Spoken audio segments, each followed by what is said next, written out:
Three letters in the news lately, CBD. We're talking about it with Dr. Mathew Devine, the medical director for Accountable Health Partners in Highland Family Medicine. All right, doctor, cannabidiol is the what's the term I'm looking for? The real word, but lots of people use the term CBD for short. What do we know about this? How does it differ from marijuana? Let's start there. Okay, great question. I'm going to use CBD too because it's easier to say. Right. So, and it's more popular sort of in the press. So CBD is a distant cousin from the hemp plant, which is a portion of kind of what is in the marijuana plant. CBD itself is one of hundreds of different sort of enzymes that are available within the marijuana plant. This does not create that high that the marijuana, which is what THC does create for that product. And we find it generally in what, medical marijuana, is that right? So there is medical marijuana out there, but now there is CBD products that are considered to be a supplement. So these are available over the counter in grocery stores, pop-up stores, online, all over, and it's a legal product that can be sold, but it's not a drug that's managed by the Food and Drug Organization, the FDA. There's still some uncertainty about legalization as it relates to CBD then. Am I hearing you right? Correct. I mean, I think you're seeing that here in New York, you can get it around wherever. You can get it online. It's safe to get.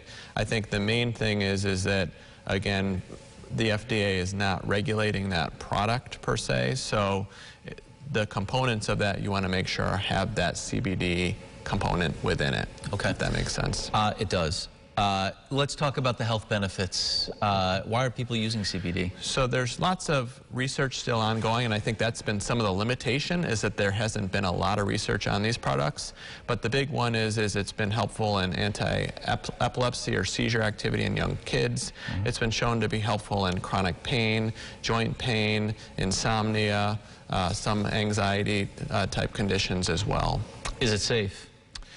I believe it's safe. I guess coming back to that point about the FDA, you really want to make sure that that is inside the product. There's lots of companies now touting that it cures cancer, that it does all of these things that it has not been proven to do. And you really want to make sure it's not cheap either, that you're really getting what you say you're purchasing. All right, so if I'm at home and I'm thinking about using CBD, because I, have some version of some of what we've talked about already here in our conversation.